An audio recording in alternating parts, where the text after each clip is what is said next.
Father threw his obese daughter to mountain man's feet, like trash. What he did next shocked everyone. The winter of 1847 came early to Silver Pine, a ramshackle town wedged between the granite shoulders of the Sierra Nevada. Snow had already begun its slow siege, dusting the rough-hewn roofs and turning the dirt streets into frozen ruts. In a town where survival meant keeping your head down and your nose out of other people's business, the Thompson family had always been an exception, loud, proud, and perpetually on the edge of ruin. Mary Ann Thompson sat in the corner of her family's cramped cabin, mending a torn shirt by candlelight. At 19, she had long ago learned to make herself small, despite her body's refusal to cooperate. Her fingers moved with practiced efficiency, each stitch precise and deliberate. She had become adept at useful tasks, hoping that utility might earn her a place in a household that viewed her as little more than a burden. Her father, Ezekiel Thompson, paced the narrow space between the table and the door like a caged animal. His boots struck the floorboards with each angry step, punctuating the silence with their sharp reports.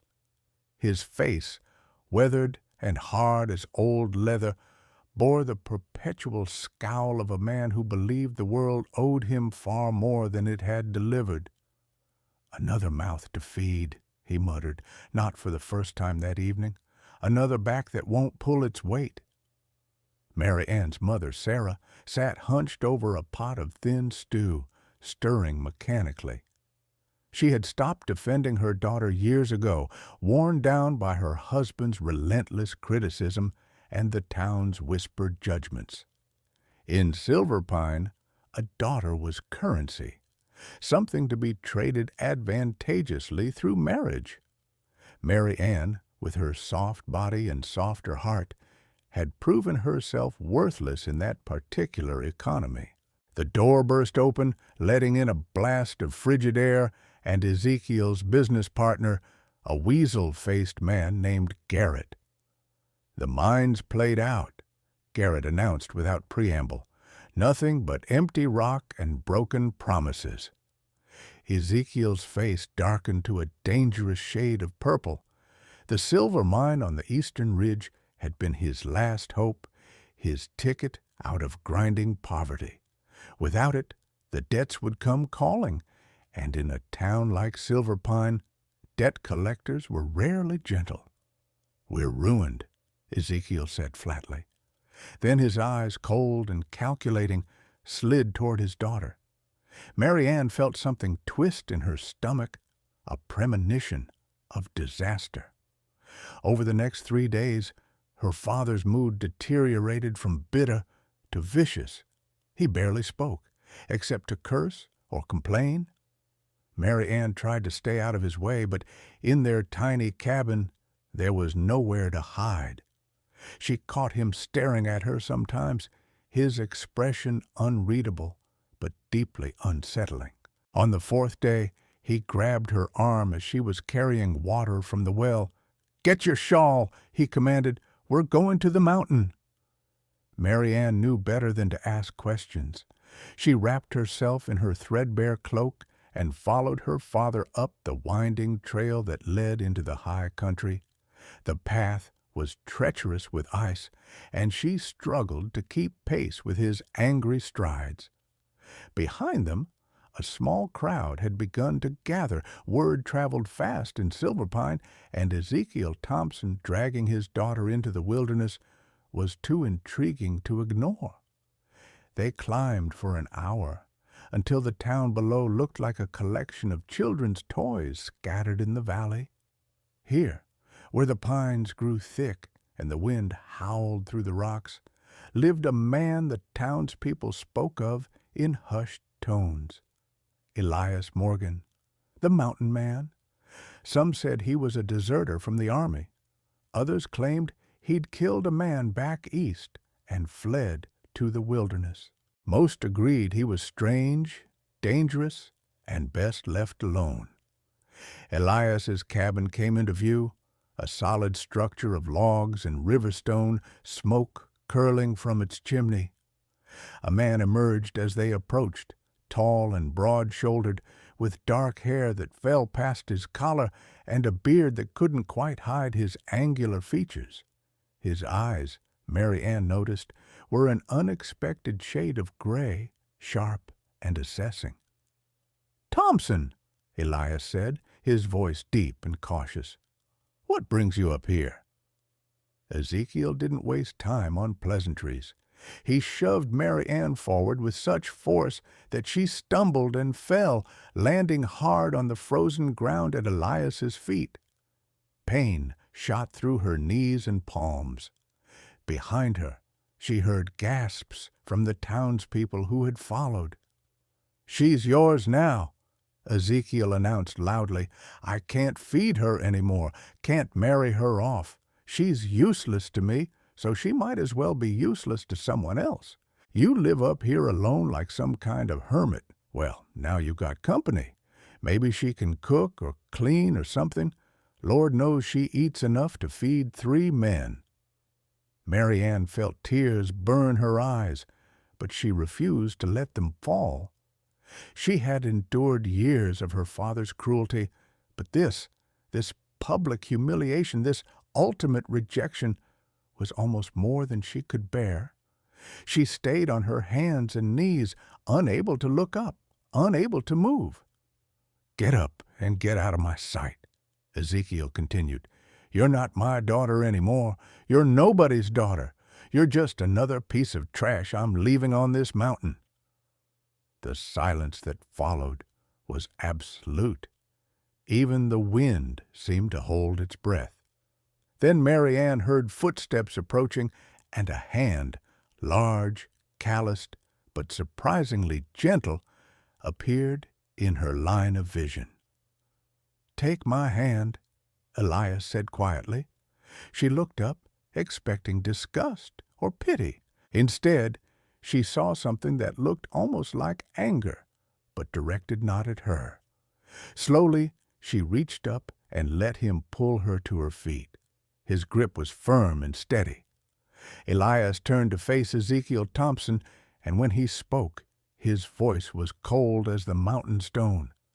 "Get off my property, all of you, before I decide to show you what real trash looks like." Ezekiel opened his mouth to respond, then thought better of it when he saw Elias's expression. He turned and started back down the trail, the crowd parting before him. Mary Ann watched her father's retreating back, watched her mother follow without a single glance backward, watched the townspeople trail after them like carrion birds disappointed by the lack of blood. "Come inside," Elias said. "It's too cold to stand out here." The cabin's interior was nothing like Mary Ann expected. It was clean, almost fastidiously so, with well-made furniture and shelves lined with books. A fire crackled in the stone hearth, and the smell of something savory wafted from a pot hanging over the flames. Elias gestured to a chair near the fire. "Sit. You're shaking." She was, she realized, not from cold, but from shock. She sank into the chair, and Elias draped a heavy blanket around her shoulders before ladling stew into a wooden bowl. He set it on the table beside her with a spoon and a chunk of bread. "Eat," he said simply. Mary Ann stared at the food. "I'm not hungry." "That's a lie, but I won't press. When you're ready, it's there." He moved to the far side of the cabin, giving her space, and began sorting through a collection of furs hanging on the wall. The silence stretched, broken only by the fire's crackle and pop. Finally, unable to bear it any longer, Mary Ann spoke. "Why did you help me?" Elias paused in his work. "Why wouldn't I?" "Because," she gestured helplessly at herself, "because I'm not worth helping. Everyone says so. My father just proved it." "Your father?" Elias said slowly, turning to face her, "is a fool and a coward, and the opinion of fools and cowards means less than nothing. But you don't know me.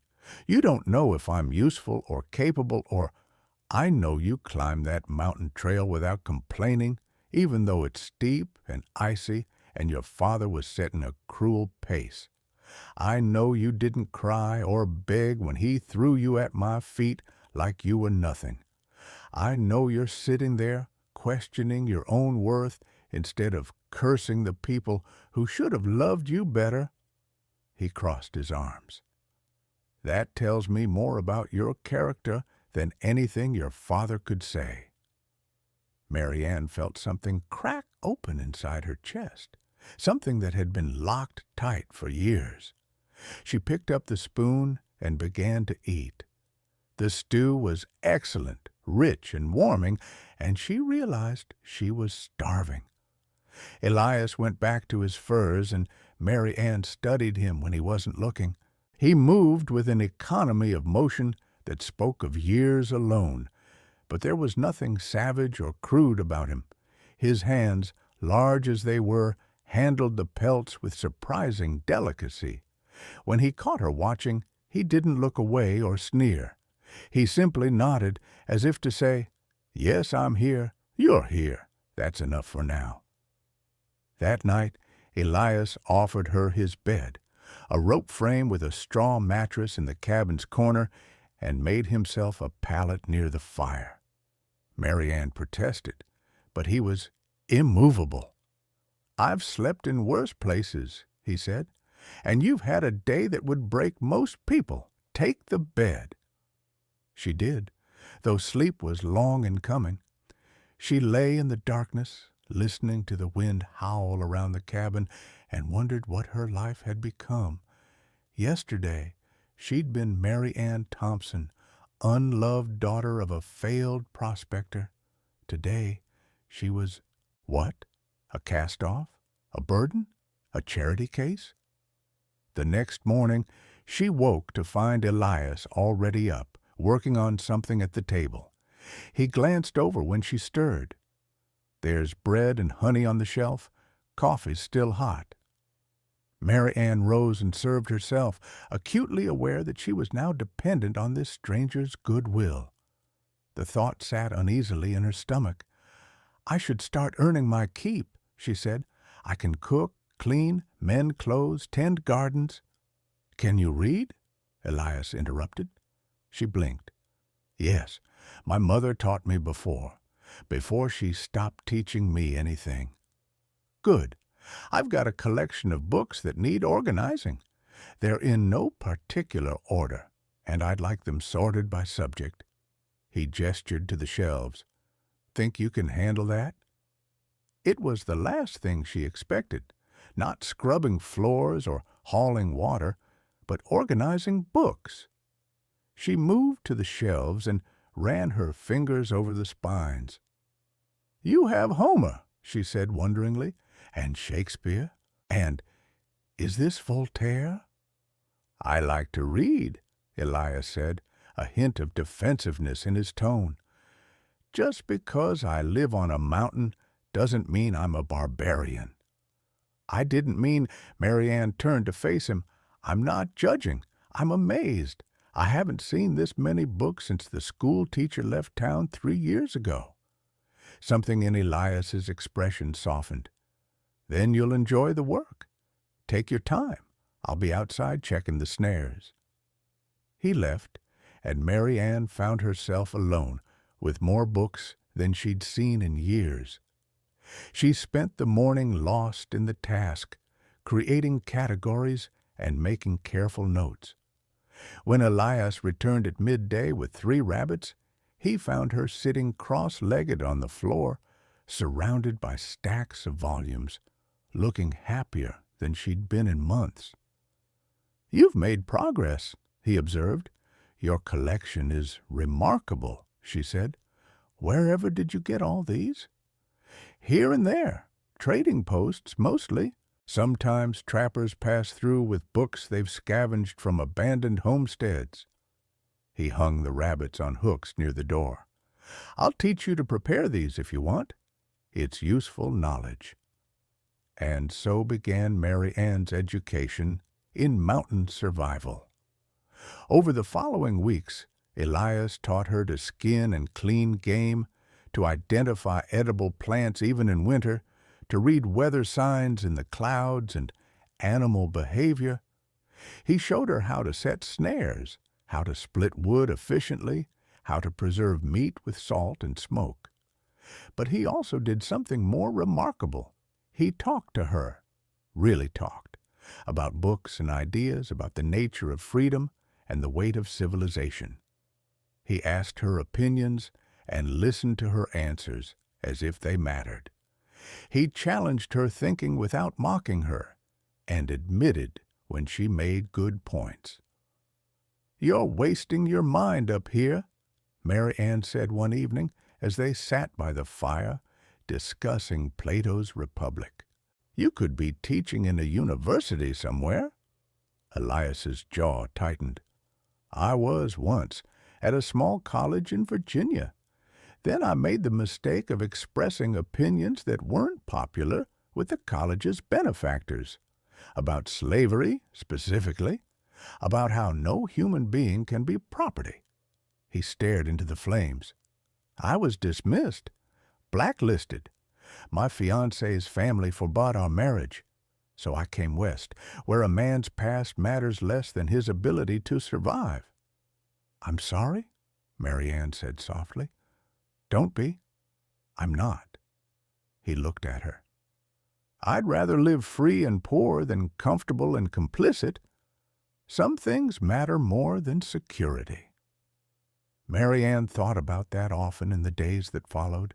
She thought about it when she woke in the morning without dread knotting her stomach, when she spent afternoons reading without someone telling her she was wasting time, when she and Elias worked side by side preparing meals or maintaining the cabin, their conversations ranging from the profound to the absurd. She was learning something dangerous and wonderful. She was learning what it felt like to be valued. Winter deepened, and the mountain became a world unto itself, white and crystalline and isolated. The town below might as well have been 1,000 miles away.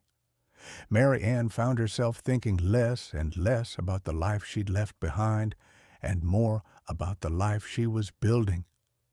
She had learned to shoot Elias's rifle with reasonable accuracy, to navigate the forest without getting lost, to read the signs of approaching storms. But more than skills, she had gained something she'd never had before: confidence.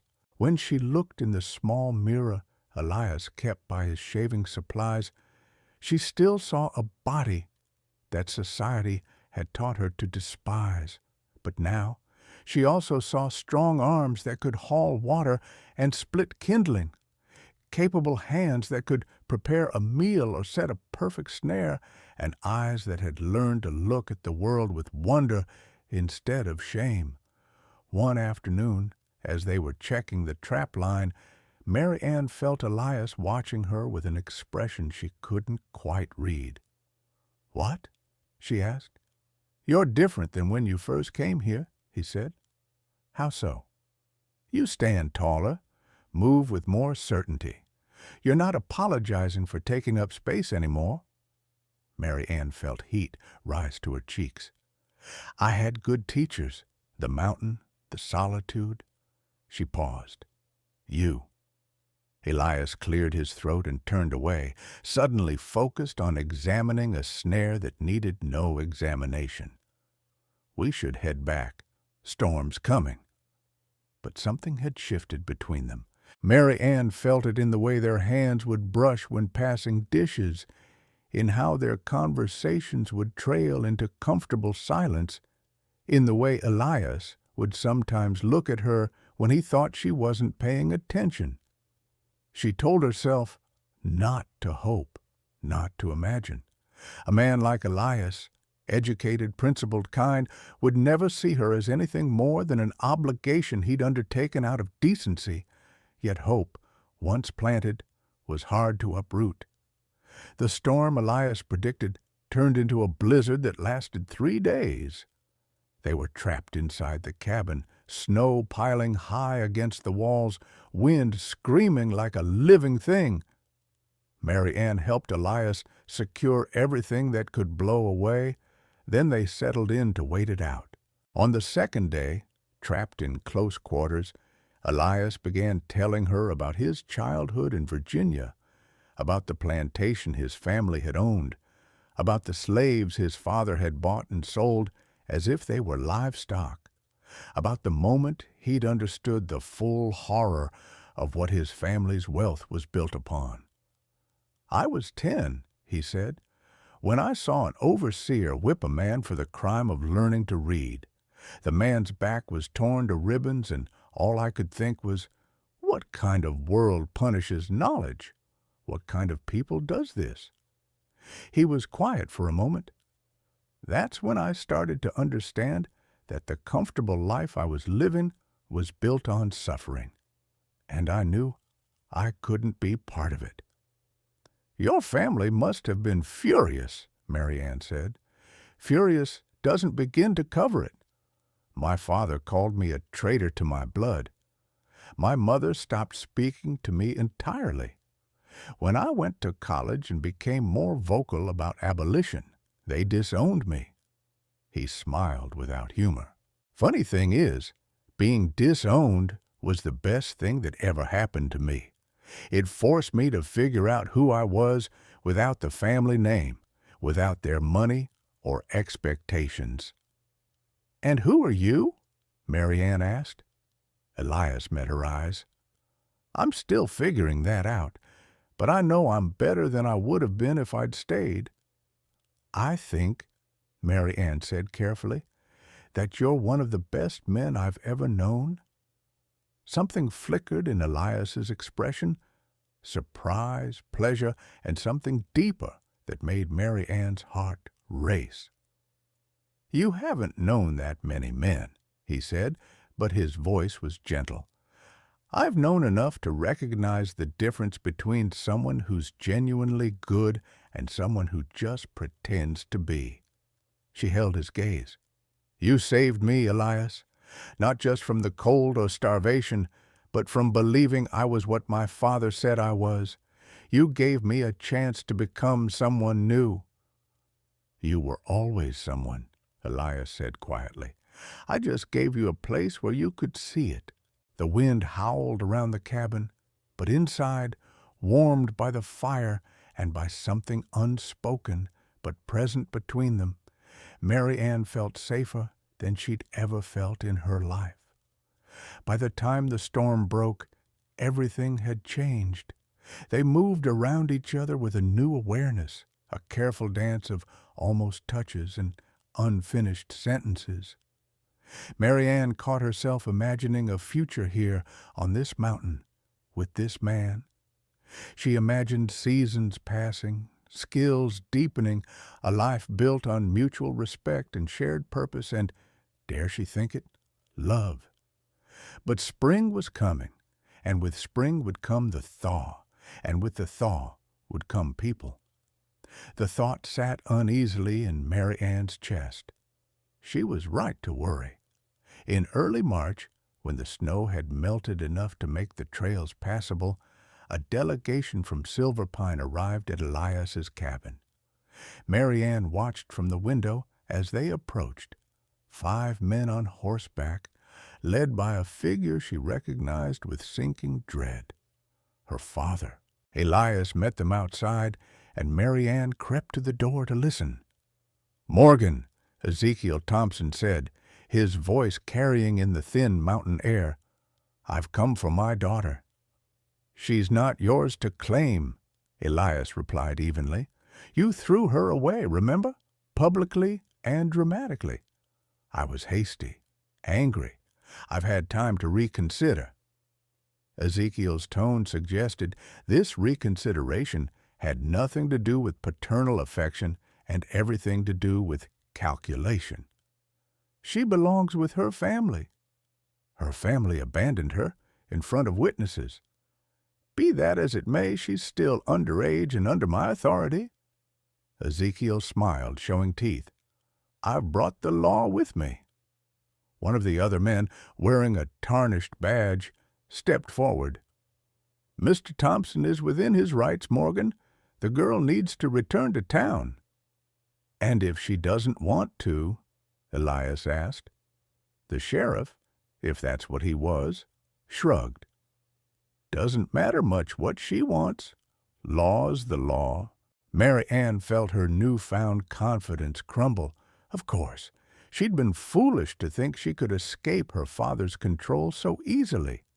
In this time, in this place, daughters were property, until they became wives, just different property belonging to different men. Her brief taste of freedom had been an illusion. She stepped outside before Elias could stop her. "I'll go," she said quietly. "Mary Ann," Elias began. "It's fine." She couldn't meet his eyes. "Thank you for your hospitality, Mr. Morgan. I'm sorry I was such a burden."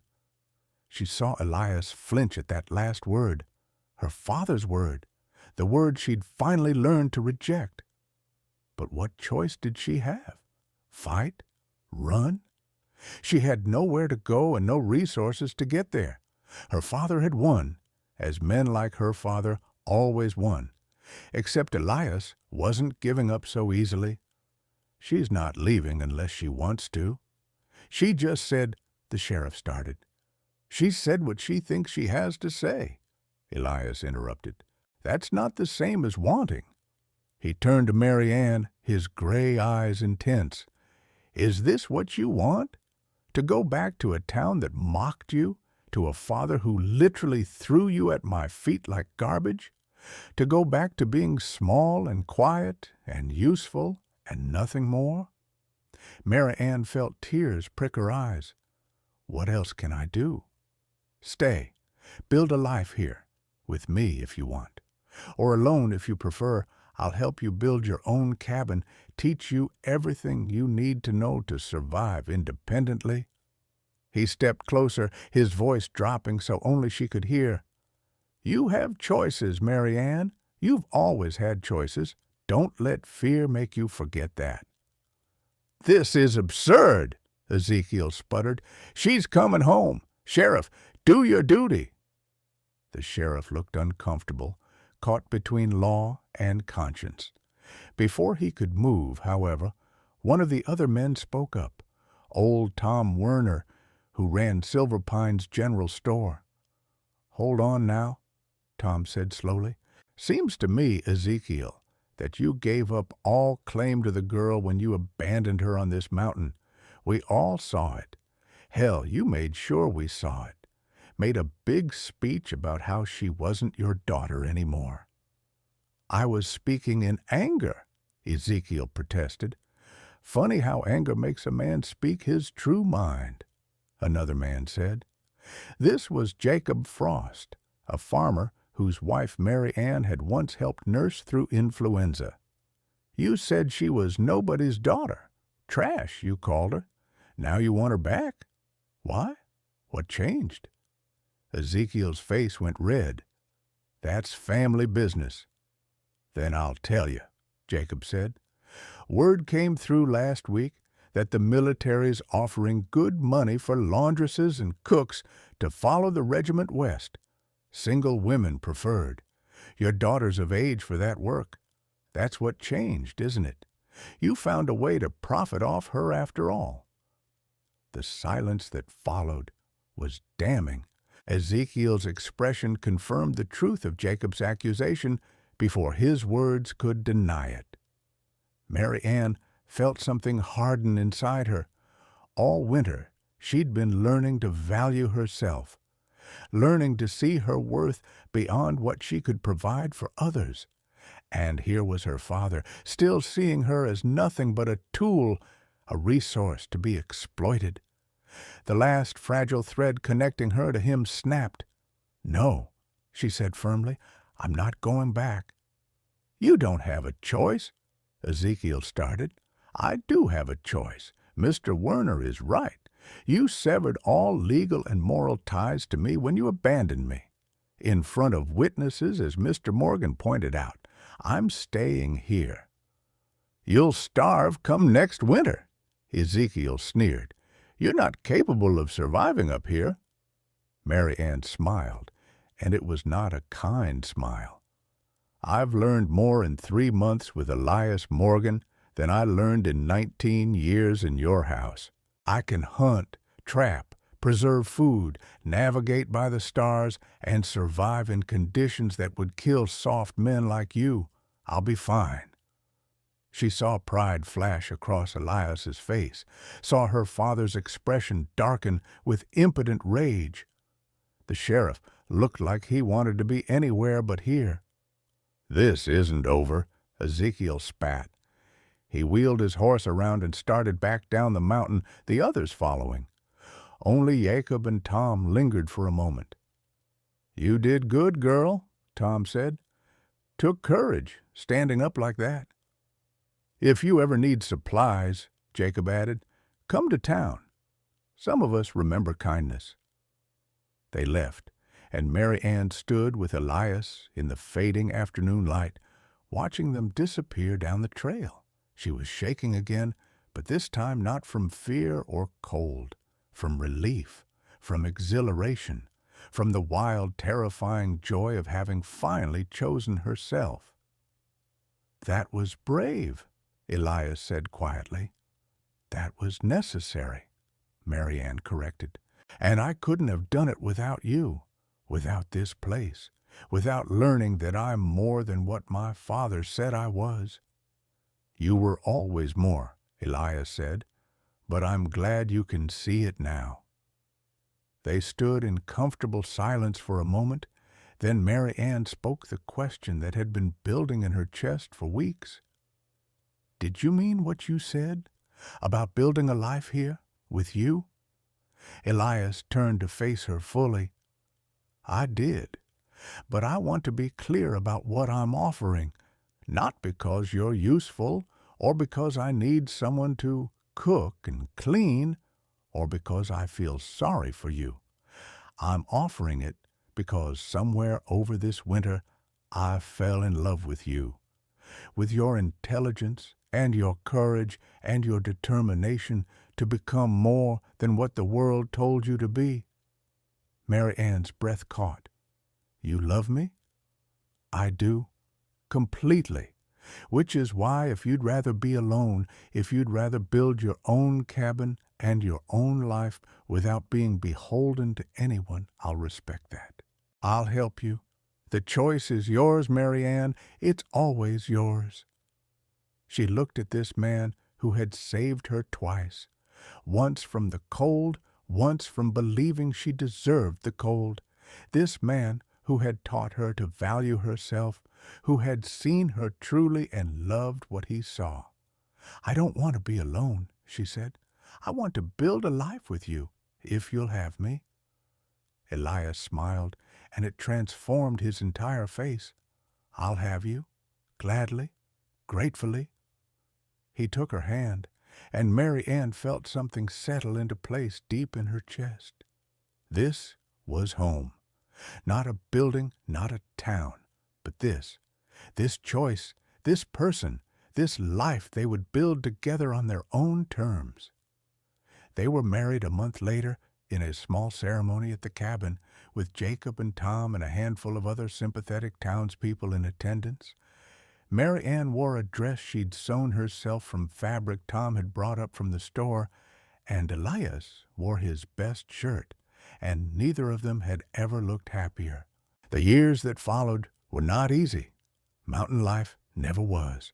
There were hard winters and failed crops, injuries and illnesses, moments of doubt and fear. But there were also summer mornings when the world seemed impossibly beautiful, autumn evenings spent reading by firelight, spring days planting seeds and dreaming of the future. Mary Ann grew into herself in ways she'd never imagined possible. She became known in Silver Pine as the woman who could navigate the high country in any weather, who could treat wounds and set bones, who could outshoot most of the men in town.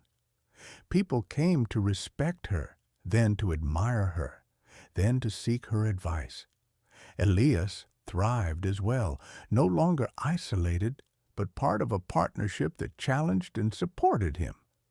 Together, they built not just a cabin, but a homestead, gardens and outbuildings, a small barn for the goats they'd acquired, a workshop where Elias crafted furniture to trade in town. When people asked Mary Ann about her father, and eventually they stopped asking, she would say simply that she had no father. Ezekiel Thompson had died to her the day he threw her away. She had given birth to herself on that mountain, and Elias had been her midwife, helping her into a life she'd chosen rather than one that had been chosen for her. 5 years after their wedding, on a clear spring morning, Mary Ann gave birth to a daughter. As she held the tiny, perfect child in her arms, she made a silent promise. This child would never doubt her worth. This child would grow up knowing she was loved not for what she could provide, but for who she was. This child would have choices. Elias stood beside her, his hand gentle on her shoulder, and Mary Ann knew he was making the same promise. They had both been thrown away by the world they'd been born into, but they had found each other, and in finding each other, they had found home. And that, Mary Ann thought, as she looked down at her daughter's face, was all the redemption anyone could ask for. Not to be saved by someone else, but to be given the tools and the space to save yourself. To be loved not despite your flaws, but as a complete person worthy of love. To choose freedom over safety, authenticity over acceptance. The mountain wind howled around their cabin, but inside, warmed by fire and love and the knowledge that they had built something true and lasting, the Morgan family was at peace. Outside Silver Pine, people still told the story of the obese girl whose father had thrown her away like trash, and the mountain man who had shocked everyone by seeing her value. But those who knew the truth understood that the real shock wasn't what Elias had done. It was what Mary Ann had done. She had looked at herself through new eyes and decided she was worth saving. Everything else had flowed from that single revolutionary act of self-love. And in the end, that was the greatest shock of all.